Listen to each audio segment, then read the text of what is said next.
clase vamos a comenzar con el estudio de los elementos del bloque P. Vamos a hablar de los elementos del grupo 13.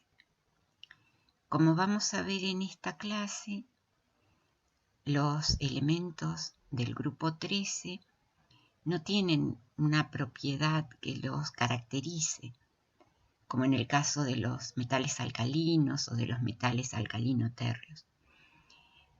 En estos casos no existe un nombre común para el grupo y se lo suele denominar como familia de el primer elemento del grupo. En este caso serían los elementos de la familia del boro.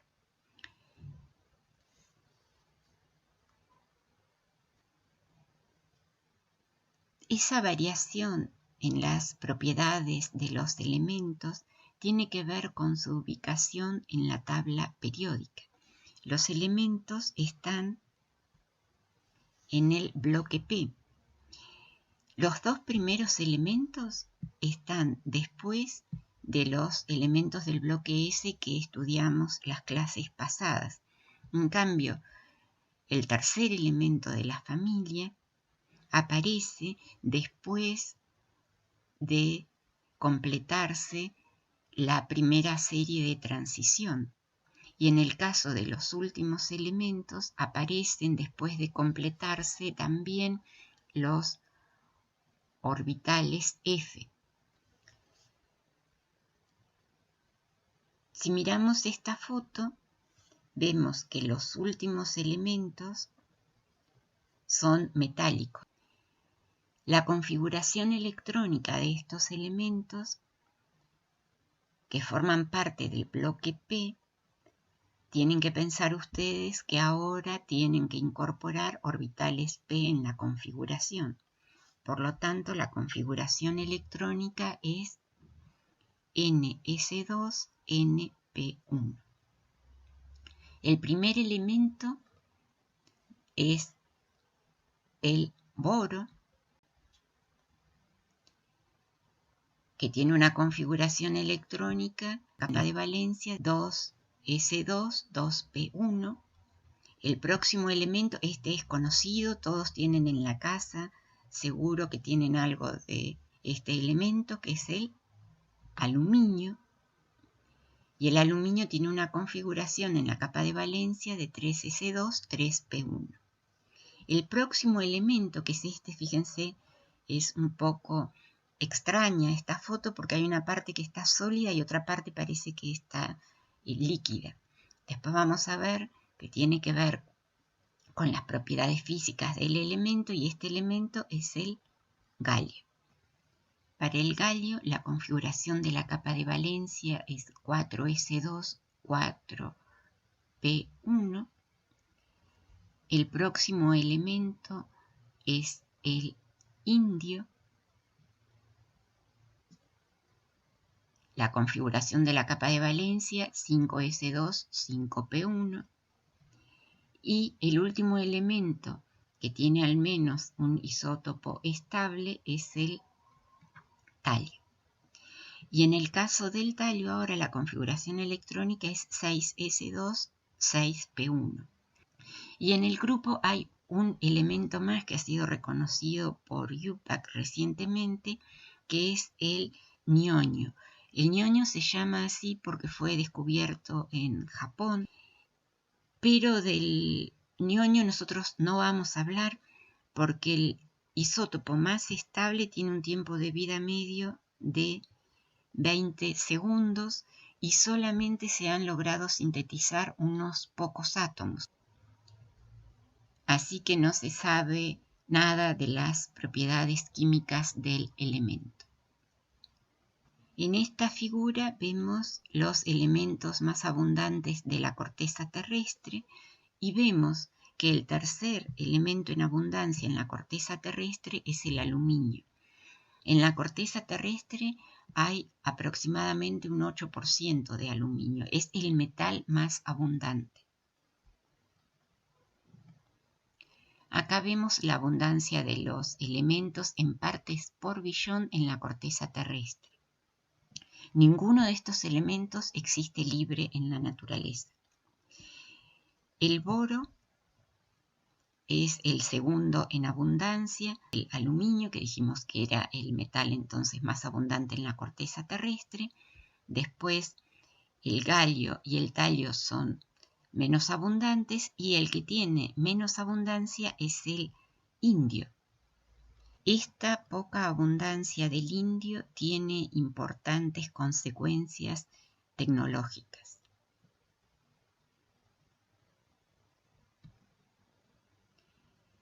En esta tabla volvemos a ver la forma en la que existen los metales en la naturaleza. En el caso del aluminio, existe en general unido al oxígeno, en forma de óxidos o también de silicatos. Y los otros metales, el galio, el indio y el talio, existen formando sulfuros.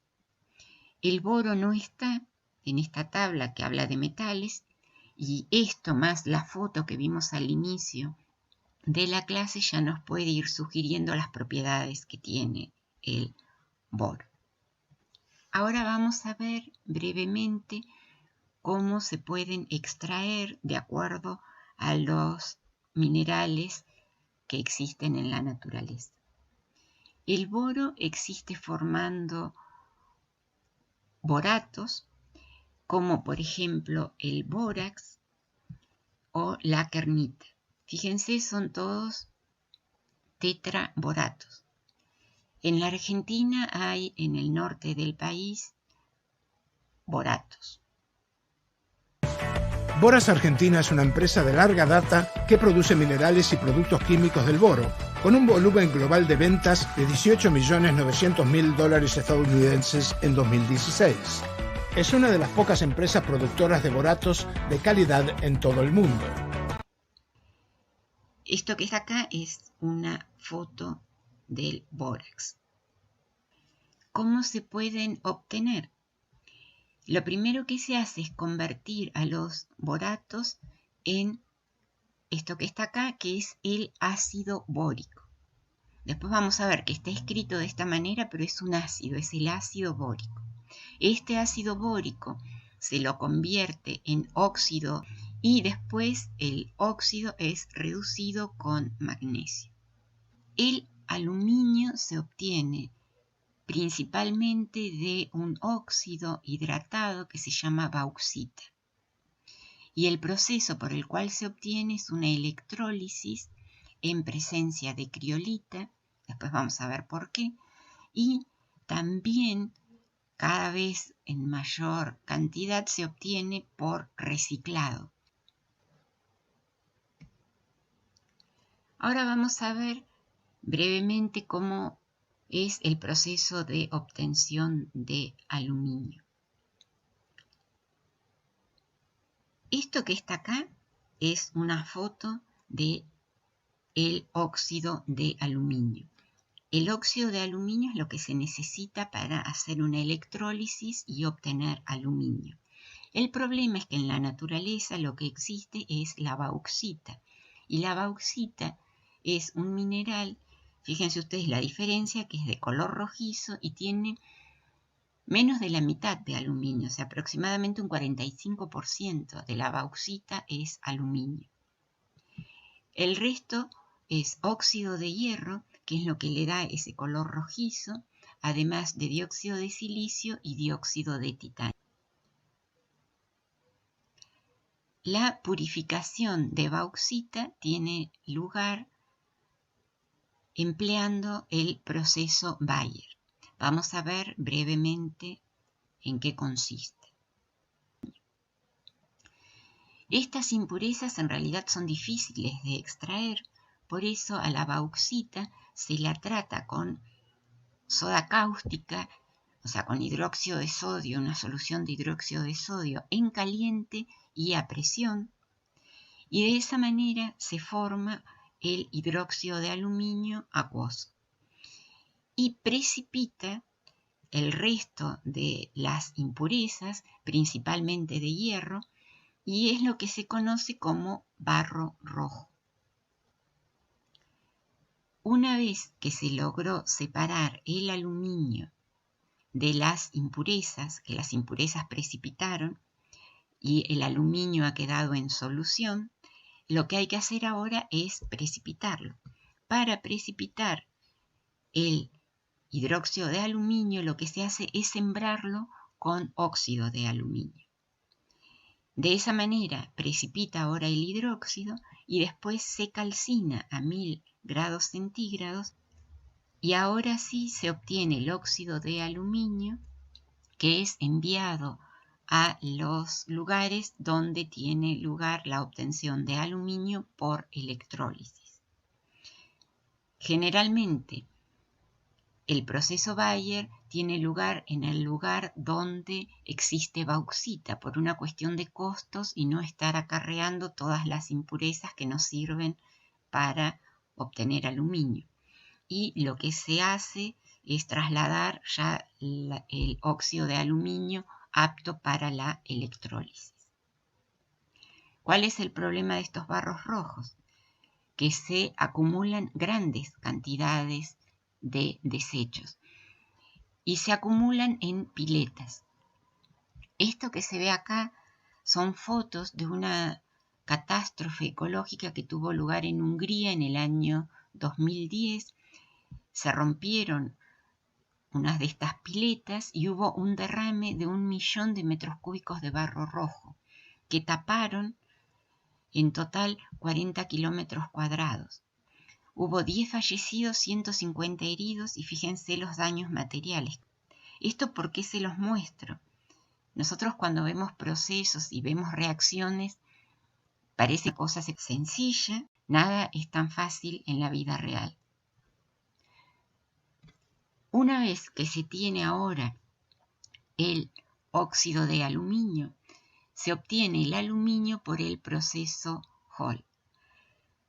El óxido de aluminio tiene un punto de fusión de 2345 Kelvin.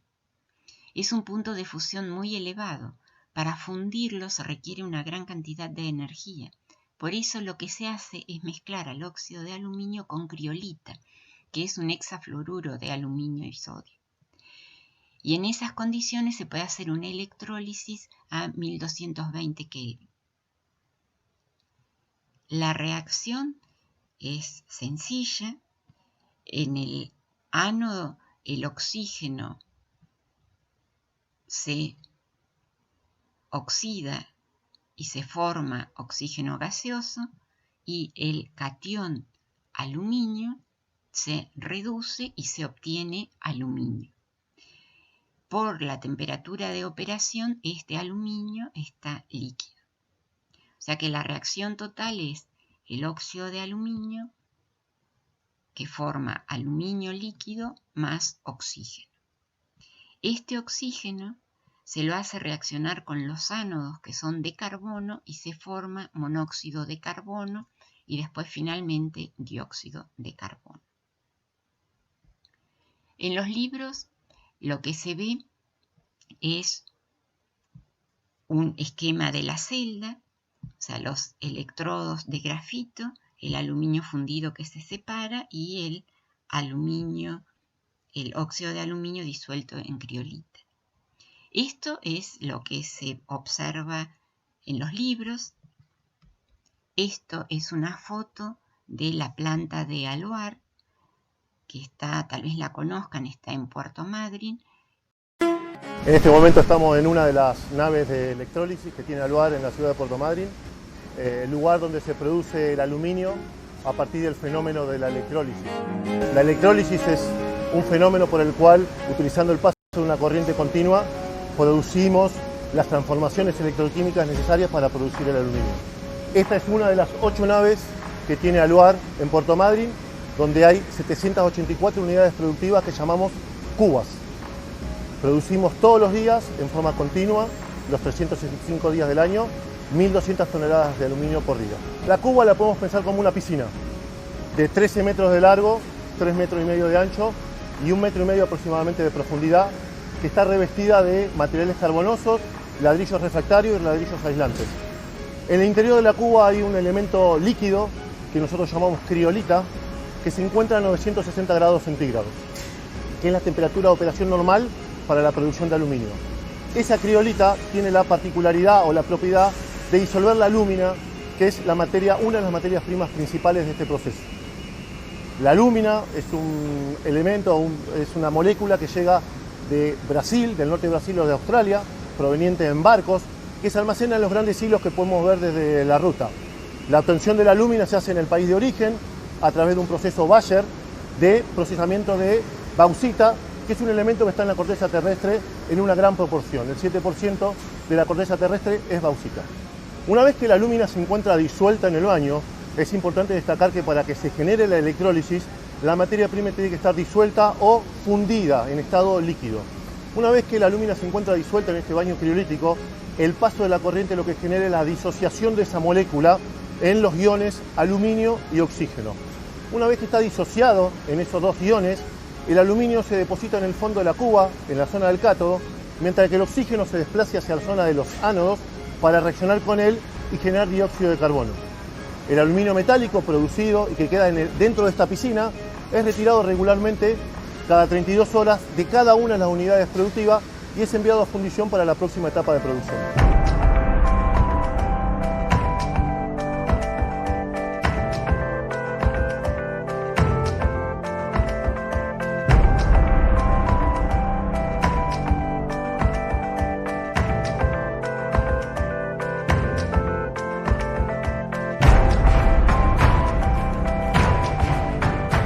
La cuba opera normalmente alrededor de los 960 grados.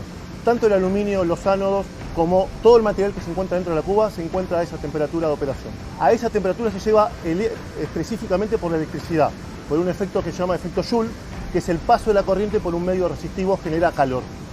Los ánodos es parte estructural de la cuba, ¿sí? Es un material carbonoso que se fabrica dentro de la planta, proceso que vamos a ver más adelante, y que de alguna forma es estrictamente necesario para generar la electrólisis. Es el polo positivo de esta gran pila que es una cuba de electrólisis. Todos los días en la sala de electrólisis hacemos 600 cambios de ánodos por día y extraemos 1.200 toneladas de metal.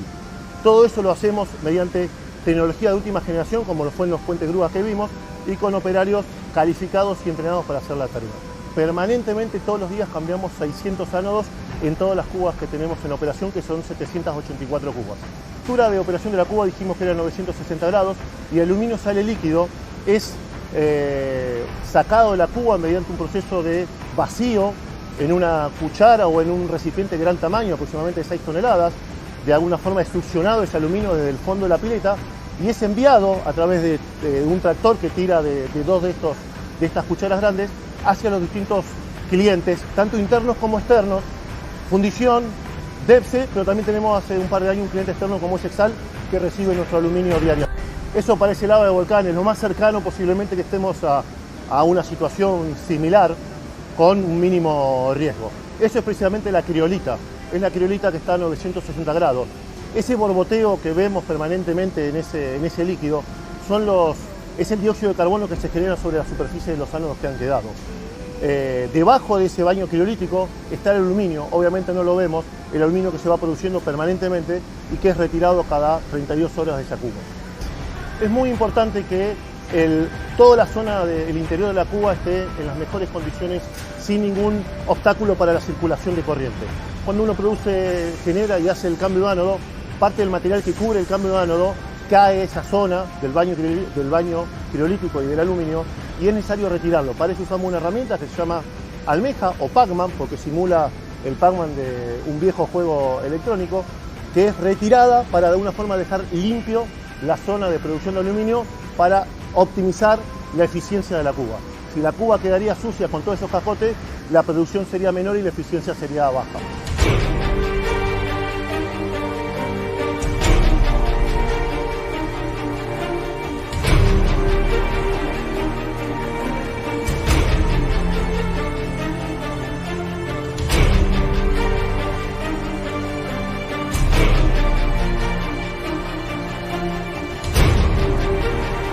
Nosotros tenemos las cubas conectadas en serie. Quizás es complicado el término, pero imaginemos una de las luces de un pinito de Navidad. Por todas las luces circula exactamente la misma corriente. Esto pasa exactamente lo mismo. La corriente que nos entrega la conversión, el departamento de conversión, circula a través de cada una de las cubas. La producción de cada una de las cubas es proporcional a la corriente que circula por ella, y por eso por todas las cubas circula la misma corriente. Y es la máxima posible.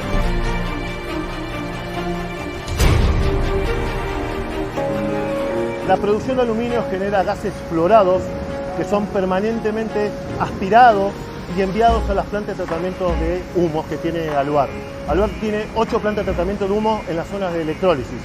En esas zonas hay reactores donde todos esos humos son de alguna forma reciclados y reenviados nuevamente a las cubas para de alguna forma minimizar casi al máximo las emisiones al medio ambiente y optimizar la producción de aluminio. Las mediciones de emisiones se hacen permanentemente en forma continua en las PTHs y por los techos de las salas también se mide en forma mensual y se informan a la gobernación y a la municipalidad los resultados obtenidos. El galio, el indio y el talio se obtienen a partir de distintas menas. Por ejemplo, el galio existe en la bauxita y se pueden obtener como subproducto de la obtención de otros metales. El indio, que es tan poco abundante, se recicla. En países donde se producen principalmente los compuestos, después vamos a ver cuáles, como Japón, China y Corea, son los principales países que reciclan indio. Vamos a ver algunos de los principales usos de los elementos. El mayor uso del boro es en la industria del vidrio. Para eso lo que se usa es el óxido de boro. Tal vez tengan en la casa algún recipiente de vidrio borosilicatado. Son los vidrios Pirex que son aptos para colocar en el horno. En este caso, estos vidrios se caracterizan por tener una baja expansión térmica, que se debe a la fuerte unión entre el boro y el oxígeno. O sea, los vidrios comunes que tienen principalmente dióxido de silicio se le agregan pequeñas cantidades de óxido de boro y son los que se usan en el laboratorio. También se usa para obtener fibras de vidrio. En este caso, estas fibras de vidrio son fibras que tienen la característica de que se pueden trabajar formando hilos y son muy resistentes. También se usa como antiséptico, se usa como insecticida. Para eso lo que se usa es el ácido bórico. Se usa también el ácido bórico en detergentes, en agentes blanqueadores, en cerámicas, en pirotecnia porque da una llama de color verde. Y esta foto que se ve acá que dice Cyborg no es nada de ciencia ficción, es un fertilizante, porque el boro tiene funciones fisiológicas en las plantas, pero es un elemento que es necesario para la vida de las plantas, pero no en exceso. Así que no, después de escuchar esto no vayan a ponerle boro a las plantas que vean que están un poco marchitas. Necesitan cantidades mínimas de boro. El aluminio también seguro tienen en las casas cosas de aluminio. Se usa formando aleaciones, dijimos principalmente aleaciones que se caracterizan porque son resistentes a la corrosión, son livianas y, por ejemplo, se lo usa formando aleaciones con el magnesio, que se usan en aviones, en autos, se usa en envases, en láminas, tal vez tengan folios de aluminio y que también los usen en la cocina. Se usa en construcción, en aberturas que tal vez también tengan en las casas, las ventanas, por ejemplo, que se usan, que son de doble vidrio hermético, suelen ser de aluminio, que son esas ventanas que tienen la ventaja que no se oxidan, que no hay que estar pintándolas y no se oxidan.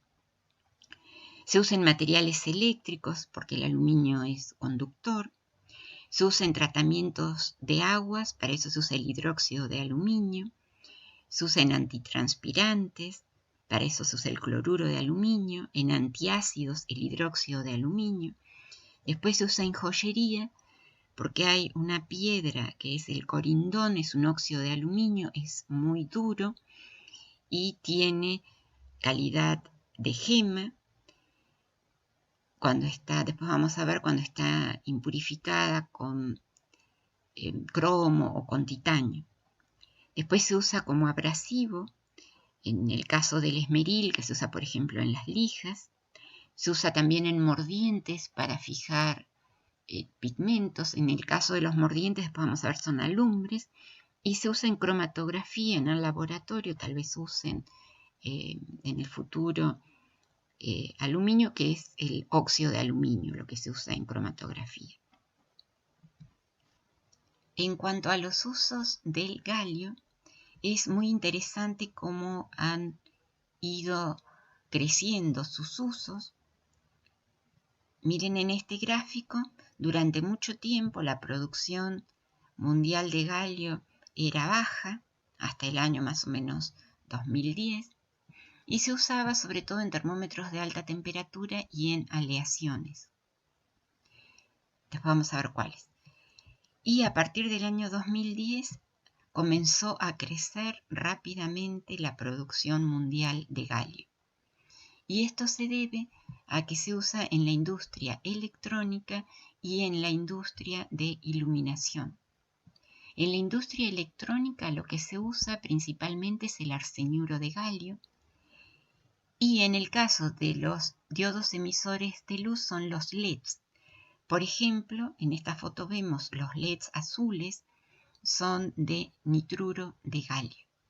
Y también se usa en la tecnología Blu-ray para almacenamiento de datos.